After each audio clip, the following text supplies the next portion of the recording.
नमस्कार। देवभूमि के दंगल में आप सभी का स्वागत है। मैं हूं आपके साथ गरिमा वाजपेयी। देवभूमि के दंगल में आज बात करेंगे सरकार के फैसलों पर भारी बगावती सुर जारी।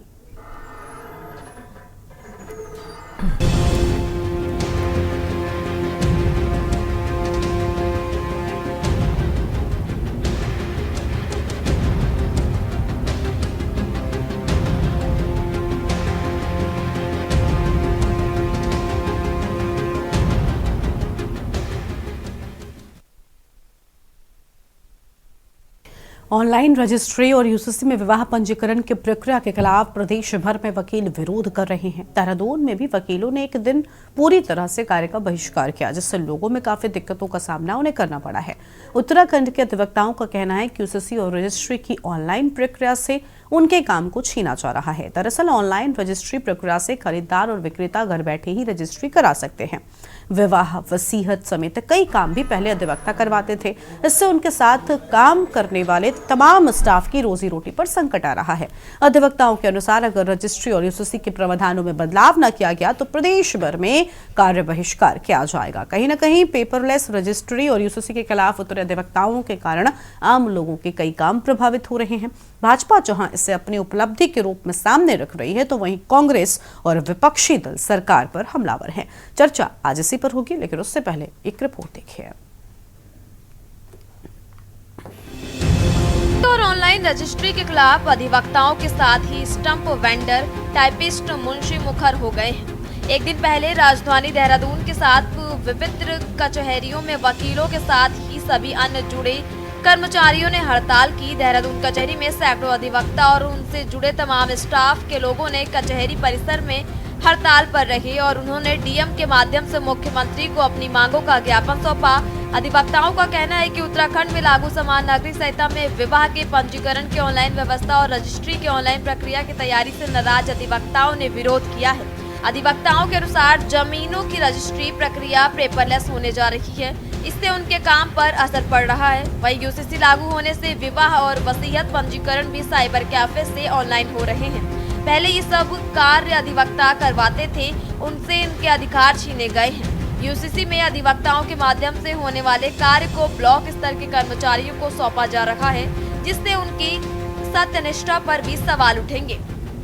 यूसीसी भारत के संविधान के अनुच्छेद 44 में इसका प्रावधान बाबा साहब अम्बेडकर और जब संविधान बनाने वाले लोग भारत का संविधान बना रहे थे, उस संविधान में इसका प्रावधान किया गया है।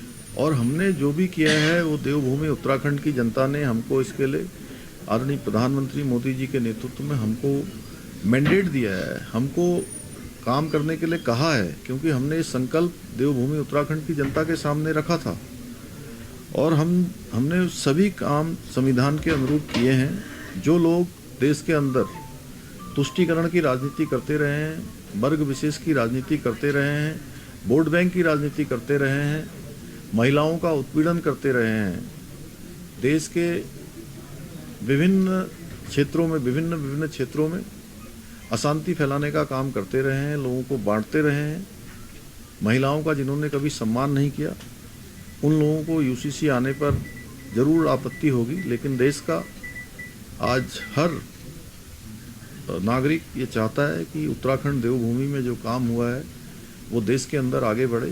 बिल्कुल सही कहा आपने। जो ये आज हड़ताल करी गई, विरोध तो हमारे यहाँ कई दिनों से चल रहा है। जब से इस यूसीसी के माध्यम से पहले जो रजिस्ट्रियों का जो हमारी जो मैरिज होती थी, शादियाँ होती थी, उसमें हम अधिवक्ता साथियों का भी योगदान रहता था, क्योंकि कानून का ज्ञान हमें ही है, हमारे माध्यम से होती थी। जो बिल थी वो हमारे माध्यम से होती थी। आज जो स्थिति थी वो प्रोफेशनल से अनप्रोफेशनल की तरफ चली गई है। हम लोगों ने इसकी पढ़ाई करी है कानून की, हम लोग कानून का ज्ञान रखते हैं। जो बाहर साइबर कैफ़े चला रहे हैं उन्हें कितना ज्ञान होगा इस चीज़ का, ये सरकार को सोचना चाहिए। क्या मानते हैं यूसीसी में कुछ ऐसे गलत प्रावधान किए गए हैं और ये सरकार की गलत नीति है। अधिकारियों के आधार पर ये सरकार चल रही है। आंख बीच करके जो अधिकारी पास कर देते हैं वही बिल सरकार मान लेती है। यूसीसी में जो गलत प्रावधान किए गए हैं, जैसे वसीयत है, गोदनामा है, ये मैरिज जो रजिस्ट्रेशन करते हैं, वो सारे प्रावधान हटा दिए गए और एक ये ब्लॉक स्तर पर एक अधिकारी को कर्मचारी को सौंप दिए गए हैं जो उनका निर्वहन करेगा। जिसकी बाबत सत्य निष्ठा भी संदिग्ध होगी कि वो इतने पढ़े लिखे नहीं होंगे। पोस्ट ग्रेजुएट अधिकारी हैं, कर्मचारी हैं और अधिवक्ता है। अधिवक्ताओं का काम छिन रहा है उस आधार पर। तो लगभग जो 60-70% अधिवक्ता हैं, उनके साथ मुंशी हैं, टाइपिस्ट हैं, वो भी एक बेरोजगार हो जाएंगे। पिछले माह 27 जनवरी को उत्तराखंड में यूसीसी कानून लागू होने के बाद इसका विरोध भी सामने आ रहा है। कई लोग जहां इसको हाई कोर्ट में चुनौती दे रहे हैं, वहीं अधिवक्ता भी अब इसकी ऑनलाइन प्रक्रिया के साथ ही ब्लॉक स्तर के अधिकारियों के पास सीधे ऑनलाइन आवेदन का विरोध कर रहे हैं। इसके साथ ही अब उत्तराखंड सरकार पेपरलेस रजिस्ट्री को लेकर तैयारी कर रही है। इसका विरोध भी राज्य के अधिवक्ता कर रहे हैं। सरकार 18 फरवरी से होने जा रहे विधानसभा सत्र में पेपरलेस रजिस्ट्री का नियम पास करने जा रही है। इसके बाद अब कोई भी खरीदार हो या विक्रेता सीधे घर बैठे अपनी रजिस्ट्री करवा सकते हैं। ऐसे में कहीं न कहीं वकीलों के माध्यम से होने वाले शादी, वसीयत, गोदनामा आदि की प्रक्रिया का काम सीधे वकीलों के हाथ से छीना जा रहा है। प्रदेश में हजारों अधिवक्ताएं और इनसे जुड़े लोगों को इससे दूर किया जा रहा है। वहीं भाजपा का कहना है कि अधिवक्ताओं ने सीएम को ज्ञापन भेजा है। उनकी सरकार उद्देश्य सबका साथ सबका विकास है। ऑनलाइन प्रक्रिया में भी अधिवक्ताओं की अनदेखी नहीं की जाएगी। वहीं कांग्रेस ने धामी सरकार को आड़े हाथों लेते हुए कहा कि यूसीसी से प्रदेश की विरासत संस्कृति को खंड खंड करने का काम किया जा रहा है। मुझे लगता है कि जो हमारे अधिवक्ताओं ने हड़ताल की थी, उन्होंने माननीय मुख्यमंत्री जी के नाम जो डीएम के माध्यम से अपना पत्र भेजा है, तो मुझे पूरी उम्मीद है और पूरा भरोसा है माननीय मुख्यमंत्री जी पर कि वो इसका पूरा संज्ञान लेंगे। क्योंकि अधिवक्ता जो कह रहे हैं कि उनके रोजगार को लेकर के शायद उससे चोट करने की बात है, तो मुझे इसमें किसी के भी रोजगार को लेकर के कहीं तक भी कोई आघात नहीं है, कोई चोट नहीं पहुंचेगी, सबका रोजगार एज इट इज बना रहेगा। पर हाँ, ये बात जरूर है कि जब हम प्रदेश में एक ऑनलाइन प्रक्रिया को सुचारू रूप से कर रहे हैं ताकि हमारे यहाँ भ्रष्टाचार कम हो सके, उसे जीरो टॉलरेंस की सरकार के रूप में जो काम कर रही है, उसी को लेकर के ये तमाम चीजें हैं कि हमारी जितनी भी चाहे रजिस्ट्री हो, वसीयत हो, शादी का पंजीकरण हो, तमाम सारी चीजें जो ऑनलाइन करने का है, तो उसमें अधिवक्ता भी साथ में है। अधिवक्ताओं के माध्यम से ही सारी चीजें होती हैं। कि जो कांग्रेस पार्टी ने जब विरोध किया तो हमारा तर्क यही था और हमने इस मुद्दे पर बाबा साहेब भीमराव अंबेडकर जी को भी कोट किया था, जो उन्होंने संविधान सभा में जो बातें करी थी यूसीसी को लेके कि जब इस देश की जनता सामाजिक तौर पर और एजुकेशनल तौर पर और मानसिक तौर पर यूसीसी को एक्सेप्ट करने के लिए तैयार हो जाए तो यूसीसी इस देश या प्रदेश में लागू होना चाहिए। पर यहाँ तो धामी जी की होड़ लगी हुई है धामी जी को कि बस उत्तराखंड नंबर 1 बन जाए, किस चीज में यूसीसी लागू किया, देश का पहला जो है प्रदेश हो जाए। मुझे तो लगता है धामी जी को खुद को पता नहीं है कि यूसीसी क्या है और बिल्कुल इसी बात का जो हमारे जो है अधिवक्ता साथी है वो विरोध कर रहे हैं, क्योंकि उसमें कई प्रावधान ऐसे हैं जो देवभूमि की जो संस्कृति है, हमारी जो विरासत है, उसको खंड खंड करने का कार्य कर रहे हैं। उत्तराखंड समान नागरिक संहिता लागू होने के बाद उत्तराखंड का पहला राज्य तो बन गया है, लेकिन इस कानून के लागू होने के बाद तमाम तरह के विरोध सामने आ रहे हैं। कई लोग नैनीताल हाई कोर्ट में इस कानून के विरोध में वाद दायर कर रहे हैं। वहीं वकील इसका विरोध तो नहीं कर रहे हैं, लेकिन इसको लागू करने वाली प्रक्रिया का विरोध किया जा रहा है। उनका कहना है कि पहले जिस तरह से शादी, वसीयत आदि के पंजीकरण होते थे उसी तरीके से किए जाएं। साथ ही वर्चुअल ऑनलाइन रजिस्ट्री का भी वकील विरोध कर रहे हैं। वकीलों का कहना है कि अगर जल्द इन दोनों मामलों में संशोधन नहीं किया गया तो पूरे प्रदेश में हड़ताल की जाएगी। देखना होगा कि सरकार इसकी मांगों को कितनी गंभीरता से लेती है और क्या संशोधन आने वाले समय में किया जाता है। Uttarakhand desk report.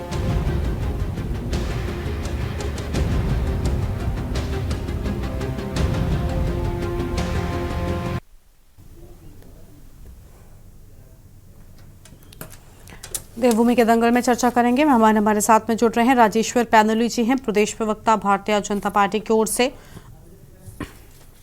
मंजू त्रिपाठी जी हैं, प्रदेश प्रवक्ता कांग्रेस पार्टी की ओर से। शांति प्रसाद भट्ट जी हैं, केंद्रीय प्रवक्ता उत्तराखंड क्रांति दल की ओर से। सौरभ डिसूजा हमारे साथ में हैं, अधिवक्ता हैं। और रविंद्रनाथ कौशिक जी हमारे साथ में हैं, वरिष्ठ पत्रकार हैं। सभी मेहमानों का बहुत बहुत स्वागत है और शुरुआत राजेश्वर जी के साथ में कर लेंगे। राजेश्वर जी, सड़क पर वकील रजिस्ट्रेशन के खिलाफ नाराजगी उनकी दिख रही है, क्या कहना चाहेंगे आप? देखिए, जो उनकी जो नाराजगी है, मुझे लगता है कि सतही तौर पे नाराजगी दिखलाई जा रही है। अगर जब आपको याद होगा कि जब कंप्यूटर आया था तब भी सारे बैंक वालों से लेकर के सब ने हड़ताल कर दी थी कि जब कंप्यूटर आ गया हमारे काम धाम बंद हो जाएंगे। एक तो जब आप प्रोग्रेसिव हो तो अब इन चीज़ों की चिंता करिए। दूसरी बात जो है, भारतीय जनता पार्टी सरकार लगातार आप बोलती रही है कि सरकार होगी जो जनता के दरवाजे पे होगी। तो जो अनहिंड्रेंड जो काम हो सकता है, जो ऑनलाइन काम हो सकता है, जो आम जनता की सहूलियत के लिए काम होता है, उस काम को करना अति आवश्यक किसी भी सरकार के लिए है और जनता के हितों के लिए सरकारें बनती है और जनता के हितों को देखना चाहिए। जहाँ तक हमारे वकील भाइयों के या अधिवक्ताओं भाइयों की बात है, जो उनका जो एक संशय है और जो डर है, मुझे लगता है वो थोड़ा सा समय के लिए रहेगा।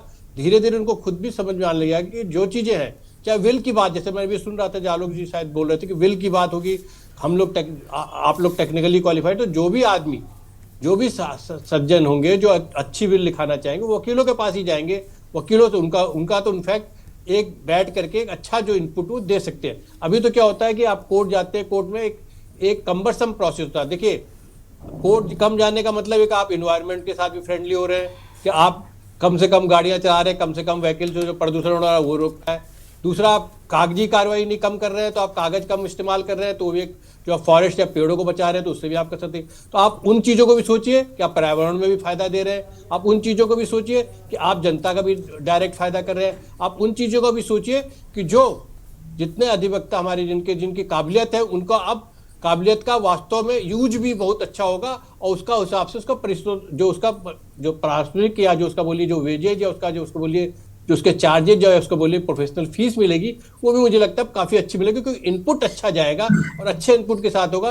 वो कोई एक तरीके का स्टीरियोटाइप चीज़ें होनी बंद होंगी। अभी जो लग रहा है कि कुछ उनके जो साथ में जो मुंशी लोग या दूसरे जो कर्मचारी उनके काम कम होंगे, मुझे नहीं लगता, क्योंकि जब इनकम टैक्स में भी फेसलेस आया था तो काफ़ी लोगों का विरोध था कि जब फेसलेस होगा हम अपनी बात कहाँ कहेंगे। अब धीरे धीरे समझ में आने लग गया कि फेसलेस होने के बाद जो है जो टेक्निकली क्वालिफाइड या प्रोफेशनली क्वालिफाइड लोग हैं उनकी ज़्यादा जरूरत पड़ती है उस चीज़ों को ड्राफ्ट करने के लिए। तो अब आपकी ड्राफ्टिंग ज़्यादा अच्छी जरूरत पड़ेगी, चाहे विल की ड्राफ्टिंग हो, चाहे मैरिज के लिए कोई डॉक्यूमेंटेशन हो, चाहे यूसीसी के लिए कोई प्राविधान का डॉक्यूमेंटेशन हो, उसमें मुझे लगता है ज़्यादा जरूरत और ज़्यादा अच्छी प्रोफेशनल फीस मिलेगी। कुछ समय का कम जो है हिंड्रेंस आ सकती है, वो मुझे लगता है धीरे धीरे सॉर्ट आउट होगी और माननीय मुख्यमंत्री से लेकर के जो भी सरकार के जितने अधिकारी से लेकर के जो भी और दूसरे जो पहलू होंगे उसको देखा जाएगा, चाहे एडवोकेट जनरल जो भी चीज़ें होंगी सब लोग उसको देखेंगे कि अगर ऐसी कोई वास्तव में कोई टेक्निकल इश्यूज आ रहे हैं तो उनको सॉर्ट आउट किया। सर, हमारे साथ में और मेहमान जुड़े हुए हैं। मंजू त्रिपाठी जी हैं, प्रदेश प्रवक्ता कांग्रेस पार्टी की ओर से। मंजू जी, ये नया बवाल अब शुरू हो चुका है, यूसीसी के साथ एक एक कर चीजें खुलती जा रही हैं।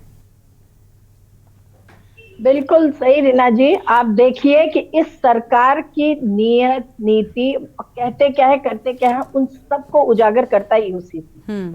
आप एक तरफ महिला सुरक्षा की बात करते हैं, एक तरफ भारत की संस्कृति की बात करते हैं, एक तरफ आप पर्यावरण की बात, अभी मैंने सुना कि भाई पन्योली जी कह रहे थे पर्यावरण को सुरक्षित, एक तरफ आप पर्यावरण की बात करते हैं, दूसरी तरफ आप देहरादून के जो है 150-200 कितने पेड़ काट दिए आपने एक्सप्रेस हाईवे बनाने में। पर्यावरण की चिंता है आप लोगों को? सारे पेड़ तो काट दिए, आप जाके सहस्त्रधारा के साइड देखिए, इतनी ही चिंता अगर आपको है तो भाई घर से कोई निकलेगा ही नहीं, पर्यावरण सुरक्षित रहेगा। या आप देखिए कि ये सरकार रोजगार देना तो जानती नहीं है, रोजगार छीनना जरूर जानती है। जब हमारे स्वर्गीय प्रधानमंत्री श्री राजीव गांधी जी कंप्यूटर लेके आए थे तो यही लोग धरने पे बैठे थे कि रोजगार छीना जा रहा है, रोजगार छीना जा रहा है। तो मंजू जी आप ये बात समझिए, तो फिर आप वही बात कह रही जो बात मैं कह रहा हूँ। नहीं, आप लोग ही बैठे थे और आज जो है आप वही काम खुद कर रहे हैं। आज ये स्थिति आ गई है, कानून के रखवालों को ही रोड पे उतरना पड़ रहा है। क्या कर रहे हैं आप? बड़े मोदी जी को, अभी मैं मुख्यमंत्री जी के बयान सुन रही थी कि हम मोदी जी के मुताबिक कर रहे हैं, मोदी जी तो सीधे क्या आप लोकतंत्र की हत्या कर देंगे मोदी जी के शक्ल को देख के? आप कर क्या रहे हैं? मोदी जी को इतनी ही, जब आता है बजट आता है तो जो है सलूफे का झुंझुना पकड़ा दिया जाता है उत्तराखंड को। ग्रीन बोनस कहाँ है? कहाँ है अंकिता भंडारी? महिलाओं की सुरक्षा की बात करते हैं, मिला है आज तक ना अंकिता भंडारी के हत्यारों को? रोजगार कहाँ रह गया?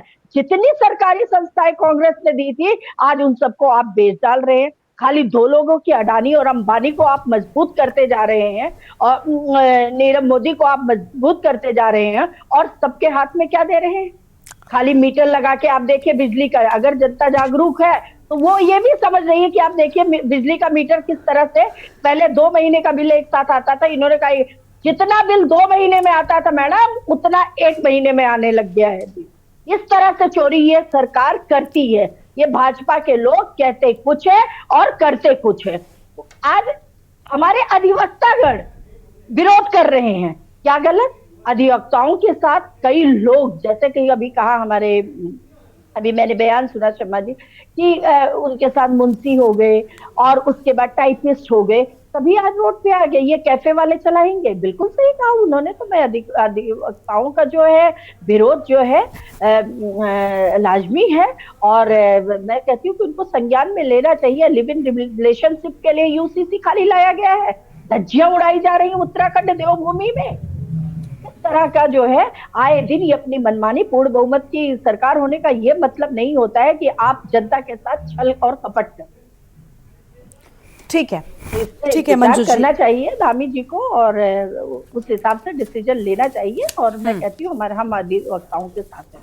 ठीक है, शांति प्रसाद भट्ट जी का रुख करेंगे, केंद्रीय प्रवक्ता है उत्तराखंड क्रांति दल की ओर से, लेकिन उससे पहले एक छोटे से ब्रेक के लिए रुकते हैं, उसके बाद चर्चा का वापस से रुख करता है। आप देख रहे हैं के न्यूज, खबरों का सारथी।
आप देख रहे हैं के न्यूज, खबरों का सारथी।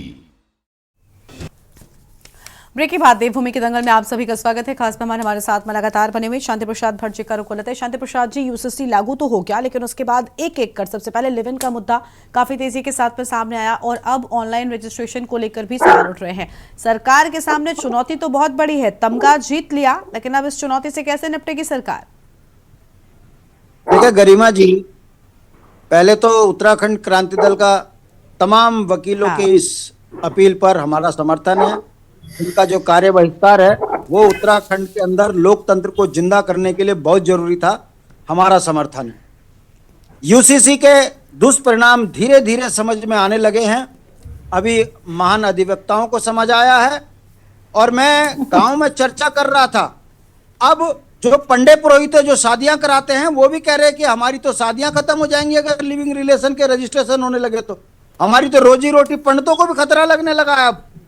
ऐसे ही अब आप देख लिए, ये भारतीय जनता पार्टी जो बवाली पार्टी है, अब इन्होंने ऑनलाइन रजिस्ट्री कर दी। कहने का मतलब है वेंडर से लेकर वकील तक, कलेक्टर से लेकर तमाम सप्लायर तक, ये सारे पैदल हो जाएंगे। तो भारतीय जनता पार्टी, इसका क्या मकसद है? इस देश के अंदर रोजगार देने का है या समाज को मिटा देने का है? नौजवान बच्चों के रोजगार इन्होंने खत्म कर दिए। इनसे पूछते हैं तो कहते हैं चाय पकौड़े बनाओ बेचो, और जब चाय पकौड़े बनाने जाते हैं तो ठेली बुलडोजर वाले तोड़ देते हैं, कहते हैं यहाँ ठेली नहीं लगानी। कहने का मतलब है भारतीय जनता पार्टी अच्छी तरह समझ चुकी है कि जनता अंधभक्ति में हमारे साथ खड़ी है, हम इनकी गर्दन भी काट देंगे तो ये हमारे को वोट देंगे हिंदू मुस्लिम के जहर के कारण। मेरा ये मानना है यूसीसी का विरोध इसलिए हो रहा है, बताइए, भारतीय जनता पार्टी ने पहले तो वो क्या बोलते हैं, आधार कार्ड को बैंक खाते से जोड़कर लोगों को लाइन पे लगाया, और अब बाप दादाओं के भी शादी के रजिस्ट्रेशन मांग रहे हैं, माँ बाप के भी मांग रहे हैं, बच्चों के भी मांग रहे हैं। मेरा कहने का मतलब है, इससे देश को लाभ क्या है? हाँ, इतना जरूर है कि जनता इनकी चोर बाजारी पर ध्यान ना जाए, इसी में उलझा के रखो। अब इधर वकील हड़ताल पे आ गए, थोड़े दिनों बाद पंडित पुरोहित हड़ताल पे आ जाएंगे, फिर माँ बाप जिनकी बेटियां बर्बाद होंगी वो सड़कों पे आएंगे, और 5 साल निकल जाएगा, भाजपा फिर कह देगी इस्लाम हिंदू खतरे में, और फिर वही जनता जो है वोटिंग पोलिंग बूथ पे जाकर कहेगी भाड़ में गया यूसीसी, यहाँ तो धर्म बचा लो। ये जो भाजपा ने मंत्र पकड़ लिया है, इस मंत्र के कारण चाटुकार बेईमान भाजपा की झोली में बैठ गए, और वो समझ नहीं पा रहे हैं कि सनातन धर्म की जो अपनी संस्कृति थी कि शादी से पहले जो हमारे सारे क्रियाएं होती थी, फिर शादी होती थी, उसमें वचन होते थे, तब जाकर हिंदू रीति रिवाज पूरे होते थे। अगर अब ये शॉर्टकट रास्ता जो है, जाके एक पटवारी से रजिस्ट्रेशन करा लो, अब इसमें एक पटवारी खुद कह रहे कि हम ये कैसे तय कर लेंगे, यदि कोई लड़की अपने बाप बना के ले आई किसी को कि फलाना बाप है मेरा, ये मेरा बाप है, ये रजिस्टर वो है, और अखबार उसमें भी नाम वही हो। सब काम उत्तराखंड में फर्जी होते हैं आजकल। तो क्या वो रजिस्ट्रेशन अगर करा लिया, उसके बाद कोई मिस हैपनिंग हो गई, तो फिर तो बाप ही मुंह छुपाता फिरेगा कि मेरी बेटी ने जो है गलत बाप आगे पेश कर दिया। कहने का मतलब है, भारतीय जनता पार्टी के शासनकाल में जितनी अराजकता होगी, उतना भारतीय जनता पार्टी को सत्ता के नजदीक लाभ मिलेगा। भाजपा लोगों को बेईमानी से, भ्रष्टाचार से ध्यान भटकाने के लिए इस कानून का सहारा ले रही है। मुझे इस बात पर बड़ी खुशी है कि विद्वान अधिवक्ताओं ने इस बात को समझा है कि जो ये रजिस्ट्री का ऑनलाइन कर रहे हैं, ये सिर्फ रोजगार पे नहीं, ये उत्तराखंड की जमीनों को बंद कमरे में खुर्द-बुर्द करने की साजिश है। उन्होंने विरोध किया है। मुझे उम्मीद है जब पूरे प्रदेश के अंदर अधिवक्ता सड़कों पे उतरेंगे तो सरकार बैकफुट पर आएगी। और यूसीसी सनातन धर्म की संस्कृति पर बहुत बड़ा हमला है। बाहर के व्यक्ति को 1 साल में यहाँ का वासी बनाकर यहाँ की जमीनों को बेचेंगे, हमारी बहु बेटियों पे को जीवन पे खतरा आएगा, सनातन संस्कृति पे खतरा आएगा। हम पिछले 2-2.5 सालों से लगातार इस बात को कह रहे हैं कि भारतीय जनता पार्टी जो बवाली पार्टी है, उन्मादी पार्टी है, नफरती पार्टी है, वो अब सबसे ज्यादा नुकसान सनातन धर्म को और हिंदू धर्म के अनुयायियों को ही करने जा रही है। ये भाजपा का असली चेहरा है। देखिए, अभी वकील उतरे हैं, धीरे धीरे पूरे उत्तराखंड का समाज सड़कों पे उतरेगा, और तब जाकर इनको समझ में आएगा कि उत्तराखंड की जनता ने मूल निवास भू कानून मांगा था, नौजवान बच्चों ने रोजगार मांगा था, बेईमानों को मारने के लिए लोकायुक्त कानून मांगा था, उत्तराखंड को भ्रष्टाचार मुक्त, शराब मुक्त बनाने के लिए आपको सत्ता दी थी, मगर आप तो उत्तराखंड के अंदर यूसीसी कानून लेकर आ गए। इसके लिए कब उत्तराखंड में महिलाओं ने आंदोलन किया कि हमें लिविंग रिलेशन में रहना है? कहने का मतलब है कि भारतीय जनता पार्टी के सबसे ज्यादा नेता बलात्कार के केसों को झेल रहे हैं। उससे बचने के लिए ये चोर दरवाजे से उत्तराखंड की संस्कृति पर हमला कर रहे हैं। ये कतई स्वीकार नहीं किया जाएगा। हमारी पूरे प्रदेश के अंदर पैदल यात्रा चल रही है और संदेश हमारा यही है कि भारतीय जनता पार्टी सनातन संस्कृति के लिए बहुत घातक हो चुकी है।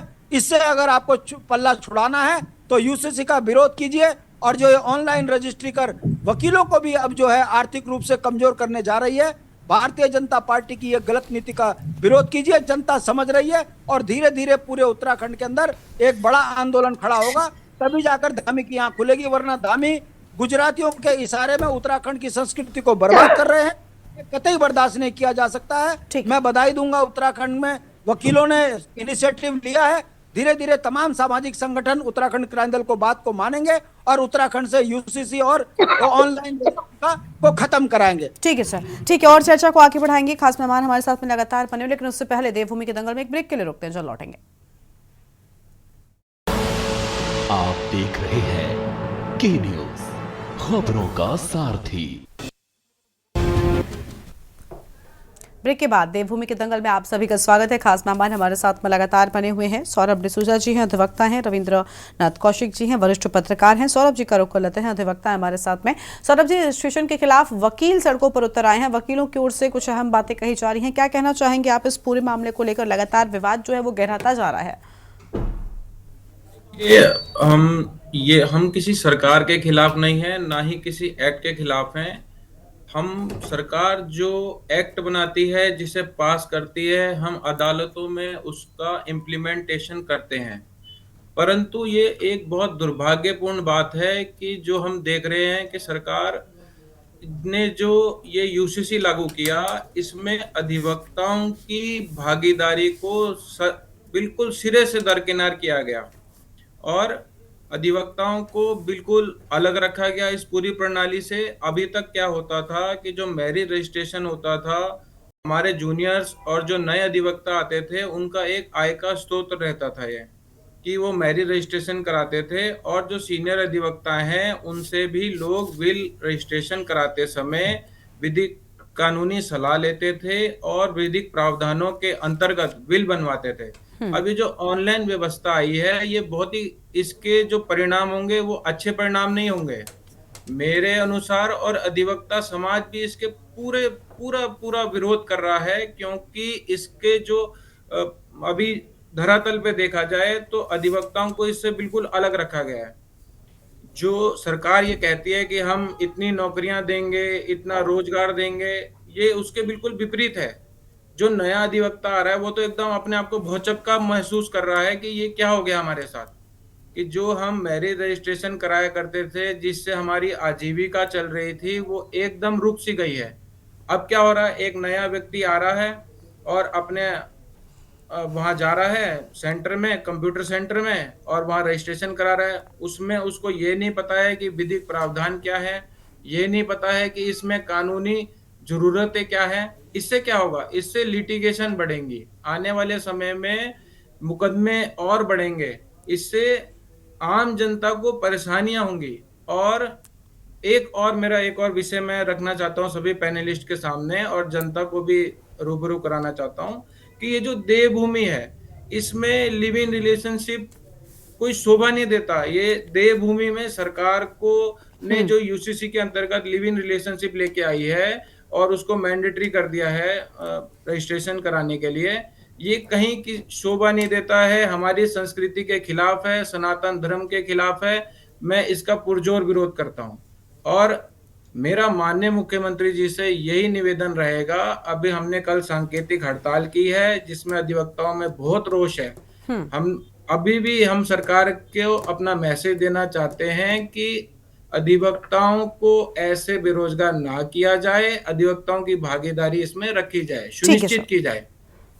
ठीक है, लौटेंगे आपके पास में। हमारे साथ में रविंद्रनाथ कौशिक जी हैं, वरिष्ठ पत्रकार हैं। स्वागत सर आपका भी। रविंद्रनाथ जी, यूसीसी को लेकर अभी शांति प्रसाद भट्ट जी हमारे साथ में थे, वो कह रहे थे कि अब एक एक कर नए नए मुद्दे हम उठाएंगे और इसे वापस लिया जाएगा। क्या ऐसा संभव है? एक कानून पारित हुआ और बड़ी तारीफ इस पूरी चीज को लेकर हुई थी कि एक देश एक कानून, सभी के लिए एक कानून होना चाहिए। लेकिन क्योंकि पहला राज्य उत्तराखंड बना है तो बहुत सारी चुनौतियों का सामना करना पड़ेगा, बहुत सारा विरोध भी झेलना पड़ेगा। लेकिन किस तरीके से ये खड़ा रह पाएगा? देखिए, यूसीसी जो है वो सरकार ने जो बिंदु सबसे ज्यादा हाईलाइट किया है वो क्या है कि महिलाओं को न्याय मिलेगा। उस विषय पे तो अभी तक किसी सज्जन ने अपना मत नहीं दिया है कि वो खास तौर पे जिन महिलाओं के ऊपर दमन हो रहा था उनको एक बाईपास मिल रहा है बच्चों का, उसके बारे में उनका क्या विचार है। जहां तक बात यह है कि लिविंग रिलेशनशिप, सवाल ये है कि क्या इस कानून के बनने से पहले देहरादून में या उत्तराखंड में या भारत में लिविंग रिलेशनशिप जारी नहीं था। हमारे साथ में सौरभ जी बैठे हुए हैं, विधि विशेषज्ञ हैं जी। ये गवाही दे सकते हैं कि सुप्रीम कोर्ट जो है इस बारे में कई जो है वो डायरेक्शन दे चुका है और सुप्रीम कोर्ट का डायरेक्शन कानून की शक्ल लेता है।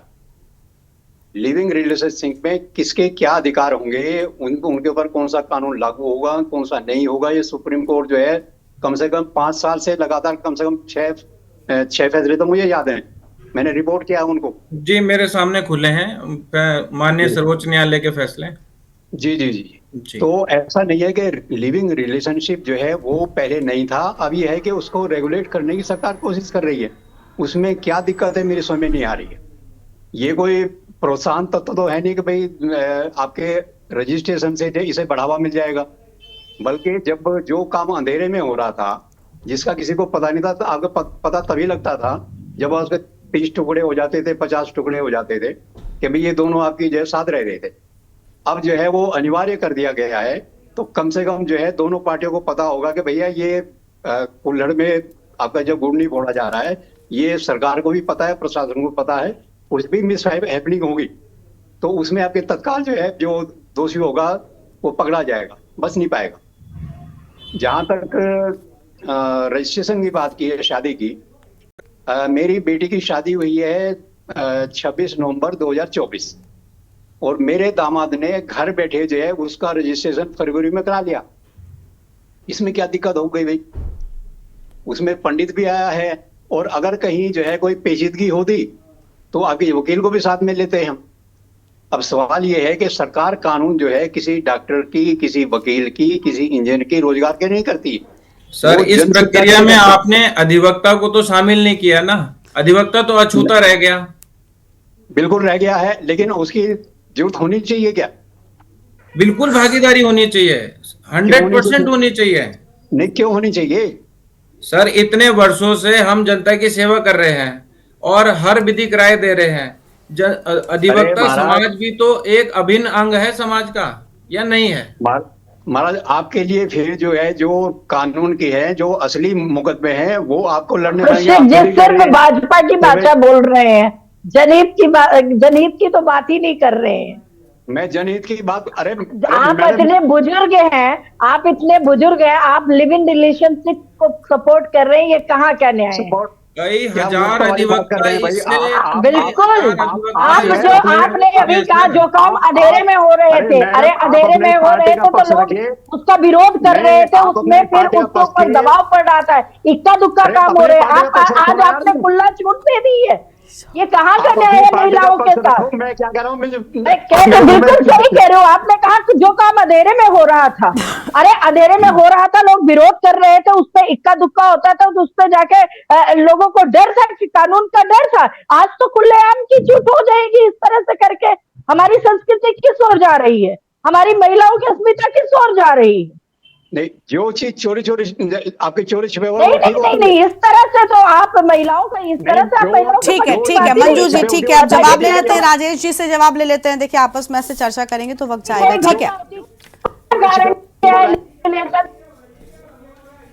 ठीक है रविंद्रनाथ जी, लौटेंगे आपके पास में।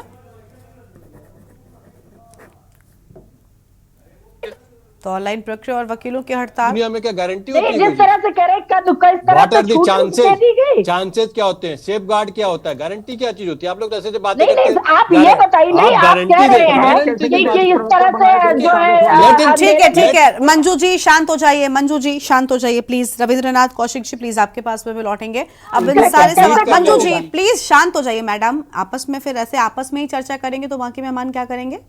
हो गया, होगी महिलाओं की अस्मिता की बात होगी। ठीक है प्लीज मैम। मंजू जी आप बोलेंगी तो फिर आपने रविंद्रनाथ जी को बोलने नहीं दिया, अब आप शांत रहेंगी प्लीज मैम। मंजू जी जानकारी है नहीं आपको यार। मंजू जी आप बाद में अपनी बारी आने पर काउंटर करिए, ऐसे बीच में टोकने पर किसी को भी वक्त नहीं मिलता है और बेकार जाता है समय। प्लीज इस बात को समझिए सभी मेहमान। रविंद्रनाथ जी जल्दी से कुछ आपको बोलना है तो कंप्लीट करिए, फिर हम सभी सवालों का जवाब राजेश जी से लेंगे। मैं सिर्फ यही कहना चाह रहा था हाँ। कि सरकार का काम जो है जन सुविधाएं जो है वो जनता के लिए देना है, बाकी जो है वो धीरे धीरे सब एडजस्ट हो जाता है। बैंकों में पहले जो है पैसा लेने के लाइनों में लगते थे हम, आज एटीएम में मिल जाता है। तो क्या बैंक वालों का काम खत्म हो गया? मुझे और दीजिएगा। हाँ सर आती हूँ आपके पास, आती हूँ सर। बस इतना ही कहना था मुझे, थैंक यू। ठीक है सर, ठीक है। सौरभ जी भी कुछ कहना जल्दी से सर आप कंप्लीट कीजिए, फिर राजेश जी से हम जवाब लेंगे। सौरभ जी। बहुत शॉर्ट में रखूंगा, सभी सम्मानित पैनलिस्ट का भी मैं बहुत सम्मान करता हूं। मेरा ये कहना है सिर्फ ये मैरिज रजिस्ट्रेशन से लेके नहीं है। आप देखिए विल कितना एक अहम दस्तावेज होता है। अगर आपको कानूनी नॉलेज नहीं है और आप बिना अधिवक्ता के उसको जाके ड्राफ्टिंग कर रहे हैं और एक टाइपिस्ट उसको लिख रहा है जो कंप्यूटर पे बैठा है, उसको कोई कानून की नॉलेज नहीं है, उसके दूरगामी परिणाम क्या होंगे? अगर कोई 70-75 साल का वृद्ध है और वो अपनी विल करा रहा है, उसके मन में ये भावना है कि मैं ये चीज अपने मरणोपरांत इसको दूंगा, और वो उसका नहीं हो पाती, वो बात निहित नहीं हो पाती, तो कितना गलत हो जाएगा, उसके साथ तो अन्याय हो जाएगा। इसलिए अधिवक्ता का होना इस प्रोसीजर में बहुत बहुत जरूरी है। ठीक है, ठीक है। अब सर राजेश जी, राजेश जी से जवाब लेंगे, रविन्द्रनाथ जी बाद में लौटेंगे आपके पास में। राजेश जी, देवभूमि की संस्कृति के साथ खिलवाड़ करने का आरोप है कि अभिवक्ताओं को रोजगार जा रहा है, और मुझे नहीं लगता कि कोई बहुत ज्यादा उनका वो है, और जो मैं उनको नहीं, इसीलिए मैं देखिए वो उनका व्यक्तिगत सवाल हो सकता है, विधिक दृष्टिकोण भी है सर। सौरभ जी हो गया। सौरभ जी प्लीज सुनने दीजिए पहले। राजेश्वर जी, ये सौरभ जी का व्यक्तिगत मुद्दा हो सकता है, ये भी हम कह रहे हैं कि इसके साथ और भी चीजें उनकी जुड़ी हुई, भी आप उन्होंने करेक्ट भी किया, लेकिन बाकी लोगों का आरोप है कि देवभूमि की संस्कृति के साथ खिलवाड़ हो रहा है। देवभूमि की ये संस्कृति ये नहीं थी जो यूसीसी लागू होने के बाद हो जाएगी, खासतौर पर लिव इन और विवाह पंजीकरण को लेकर भी अब तो बातचीत हो रही है, तो ये बड़ी बात है। जो था पहले भी वर्ल्ड वाइड सब जगह में था। भारत का कोई आदमी बाहर जाता था, अमेरिका जाए, कनाडा जाए, तो विवाह पंजीकरण के लिए आता। विवाह पंजीकरण का पहले भी प्रोसीजर था, उसमें भी विवाह पंजीकरण होता था, लेकिन एक दूसरा भी तरीका जो ट्रेडिशनल तरीका का था, जो हमारे पंडित लोग सर्टिफाई करते थे कि ये विवाह हो गया, उनको विवाह को विवाह माना जाता था। अब कोई विधि की आकर के बोले कि जो पंडित लोग उन्हें शादी कराते थे वो गलत करते थे, उसमें तो कानूनी सहायता लेते ही नहीं थे, तो मुझे लगता है कि शायद जरूरत से ज्यादा किसी के उसमें स्टेप इन कर रहे हैं, तो हमें स्टेप इन सुन लीजिए पूरी बात सुनते चलिए आप। दूसरी बात आ जाती है, दूसरी बात जो लगातार आती है कि आपका कि लिविंग रिलेशनशिप की बात, अगर कोई चीज नाजायज है तो आज भी नाजायज है, अगर सामाजिक रूप से नाजायज है तो आज भी सामाजिक रूप से नाजायज है। बात सामाजिक रूप से नाजायज की बात नहीं होती है। पंजीकरण क्यों कराया जा रहा है? एक सिक्योरिटी कराने के लिए, एक आइडेंटिफिकेशन कराने के लिए कि कोई अनहोनी, पहली बात कानून का डर होना चाहिए कि कोई अनहोनी करोगे तो तुम पकड़े जाओगे, तो एक वो डर बैठाया जाता है जिस डर के कारण से आप उन चीजों पर आगे उनके नतीजों कोई अनहोनी ना कर पाओ। जहां तक दूसरी बात है, इसके लिए मतलब ये नहीं है कि कोई हम या भारतीय जनता पार्टी या सरकार, अधिवक्ता समाज से इतनी घृणा क्यों है, दरकिनार क्यों किया जा रहा है अधिवक्ता? कोई दरकिनार नहीं है, मुझे नहीं लगता। हम तो समाज का अभिन्न अंग है सर। अरे आप सुन लीजिए सौरभ जी, मैं खुद चार्टर्ड अकाउंटेंट हूँ। बड़े शुरू में जब फेसलेस स्कीम आई थी इनकम टैक्स की, तो सारे चार्टर्ड अकाउंटेंट ने विरोध किया। अब सबको समझ में आ गया कि विरोध करने से नहीं, साथ में चलने से इसलिए फायदा है कि अब आपके पास टाइम मिल गया कि आप ड्राफ्टिंग करते हो, क्लाइंट को समझाते हो कि डॉक्यूमेंटेशन ऐसे ठीक रखो और इन डॉक्यूमेंटेशन को पहली बार में ठीक करके चलो, तो आपका विधिक का जो है अब नॉलेज गेन किए और उसका प्रॉपर यूज होगा। जब प्रॉपर यूज होता है तो उसकी प्रोफेशनल फीस भी ज्यादा मिलती है। जहां तक क्लर्कलेज के सपोर्टिंग स्टाफ की बात है, उन सपोर्टिंग स्टाफ को भी कहीं नहीं जाता। उस सपोर्टिंग स्टाफ क्लर्कर ये टेम्परेरी एक रहता है, एक परसेप्शन बनता है कि शायद इससे हमें नुकसान होने वाला है। जूनियर अधिवक्ताओं की पीड़ा को सरकार को समझना चाहिए। बिल्कुल सरकार समझिएगी। सरकार में भी जो एडवोकेट जनरल से लेकर के एडिशनल एडवोकेट जनरल लेकर सब वकील ही होते हैं। आप जो कह रहे हैं बार बार कि वकीलों को सहायता नहीं रहता, वकीलों की सब जगह ली जाती है। हमारे पिताजी ने जो विल करी, ओरल विल करी कि जिस सब बच्चों को दे दो, हमने एक्सेप्ट की। अब हम ये कहें कि जो उसमें भी वकील चाहिए था कि वकील आके हमें समझाता कि ऐसे लिखो तो ऐसे होगा, हमें कॉन्सेप्चुअली समझ में आता है। अगर जो चीज कॉन्सेप्चुअली समझ में आती है तो उसमें जरूरत नहीं होती कि उसमें विधिक सहायता ली जाए। मैं ये नहीं कह रहा हूं कि विधिक सहायता नहीं लेनी चाहिए, लेकिन विधिक सहायता या एडवोकेट की सहायता कहां जरूरत है? जहां आपको बहुत ज्यादा लीगली साउंड प्रूफ ड्राफ्ट करना है। तो जब लीगली साउंड प्रूफ ड्राफ्ट करना है तो उसमें नॉलेज की भी ज्यादा जरूरत है, तो उसमें आपको फीस भी ज्यादा मिलेगी। अब आपको ट्रेडिशनली या स्टीरियोटाइप, आप तो कोई सवाल ही नहीं है सर। फीस का आप बार बार बेरोजगारी बोलते हो, बेरोजगार फिर बोलते हो फीस का सवाल नहीं। आप दोनों चीजों को कंट्राडिक्ट मत करो, एक चीज पे चलो। आप बेरोजगारी का फीस के साथ ही नहीं तो आप समाज सेवा तो कर नहीं रहे हो, आप कहीं ना कहीं से आप प्रोफेशनली सेवा कर रहे हो जिसके आपको फीस की भी मिलती है। भागीदारी तो चाहिए अधिवक्ता, भागीदारी है, भागीदारी जहां पे जरूरत है। आप समझो, आप एडवोकेट या वकील क्या है? वकील एक कोऑर्डिनेट करता है। रजिस्ट्री में भी वकीलों की जरूरत नहीं है, मुकदमों में भी वकीलों की जरूरत नहीं है। ये तो गलत हो रहा है। देखिए, जहां out of the court settlement होता है वहां वकीलों की जरूरत वहां भी नहीं पड़ती है। आज भी नहीं पड़ती, कल भी नहीं पड़ेगी, परसों भी नहीं पड़ेगी। आउट ऑफ कोर्ट सेटलमेंट हम आपस में समझौता कर ले, हम तब भी कहेंगे जो वकील को लाओ, वकील से सेटलमेंट करेगा। तो देखिए, हम उन चीजों में न जाए, मैं उन चीजों में भी नहीं जानता हूं। जहां तक विरोधी मानसिकता लग रही है, अधिवक्ता विरोधी मानसिकता चाहता हूं सर, मगर अधिवक्ता विरोधी मानसिकता लग रही है। ये आपको इसलिए लग रहा है क्योंकि आपको ऐसा लग रहा है कि आपके उसमें आपके प्रोफेशन में हिंड्रेंस पैदा हो रही है। ना आपके प्रोफेशन में कोई हिंड्रेंस पैदा हो रही है। देखिए, मैं क्रिमिनल वकील हूं, मेरा इसमें कोई स्वार्थ निहित नहीं है, मगर इतने जूनियर अधिवक्ता इससे प्रभावित हो रहे हैं जो कि बहुत पीड़ा में है। देखिए, बहुत पीड़ा में, आप उनकी पीड़ा कम करने की, उनको राइट डायरेक्शन में समझाने की कोशिश कीजिए। अरे आप अपने जूनियर्स को भी समझाइए, कि सिर्फ सरकार को ही समझाते रहिएगा। आप दोनों साइड चलिए ना। हम अपनी याचना लेके सरकार के पास तो जाएंगे सर। आप दोनों साइड, अब देखिए, आप दोनों साइड चलिए। आप ऐसा नहीं कर सकते कि सिर्फ हम अपने जूनियर की, हम सरकार को समझाते रहेंगे। आप जूनियर्स को समझाइए कि इसमें देखिए अल्टीमेटली कुछ नहीं होने वाला, और ultimately they will be more gainer. Now they have to get more educated, get more professionally, जो प्रोफेशनल जो होता है उनका एप्लीकेशन बहुत अच्छा करने की जरूरत पड़ेगी, और उस प्रोफेशनली के लिए अपने आप को उस 21वीं सेंचुरी या 22वीं सेंचुरी के लिए तैयार होने की कोशिश करिए। परंतु हमें पुराने ट्रेडिशनल उसमें न चलिए। मैं बहुत सकारात्मक सोच रहा हूँ, सरकार हमारी भागीदारी सुनिश्चित करेगी, मुझे ऐसा लग रहा है। देखिए, जो आपकी भागीदारी तो सुनिश्चित है ही ना। अब आपकी भागीदारी दूसरे तरीके से सुनिश्चित हो रही है। आप चाहते हो कि ट्रेडिशनल तरीके से कोर्ट में आए, कोर्ट में घूमे, कोर्ट में रहे, तो कोर्ट की भागीदारी जरूरी नहीं है। अब आप दूसरे तरीके से भागीदारी तो आपकी कहीं ना कहीं रहेगी। प्रोसेस से हो रहा था, भागीदारी हर उस आदमी की रहती है। भारत, इंडिया एक ऐसा देश है जो लगभग 60 से 70% जिसकी रेवेन्यू एक्सपोर्ट से आती है, वो कहीं ना कहीं से प्रोफेशनल नॉलेज से आती है। तो जो सर्विस इंडस्ट्री है उसकी भागीदारी तो हमेशा, आप सर्विस इंडस्ट्री में बिलोंग करते, सर्विस इंडस्ट्री की भागीदारी कहीं नहीं जा रही। इनफैक्ट सर्विस इंडस्ट्री की भागीदारी वर्ल्ड वाइड बढ़ती जा रही है, खास करके इंडियंस की। तो आप उन चीजों पे लाइए, उन चीजों पे आगे बढ़ने की कोशिश कीजिए। कितने स्टाम्प वेंडर, कितने टाइपिस्ट, सब प्रभावित हो रहे हैं सर, सब प्रभावित हो रहे हैं। एक अधिवक्ता से कितने लोग जुड़े हैं, उसका मुंशी जुड़ा है, उसका जूनियर जुड़ा है, स्टाम्प वेंडर जुड़ा है, टाइपिस्ट जुड़ा है, कितने लोग जुड़े हैं। उनमें नहीं फैल रहा है सर बेरोजगारी, नहीं फैलेगा। आप मेरी बात से सहमत होंगे? नहीं, मैं बिल्कुल सहमत इसलिए नहीं हूं कि उन चीजों से कहीं आपको अभी अपरेंटली दिख रहा है, उनका सिर्फ रोल बदल जाता है, वो दूसरे तरीके से काम करना शुरू करते हैं, कहीं कुछ नहीं होता।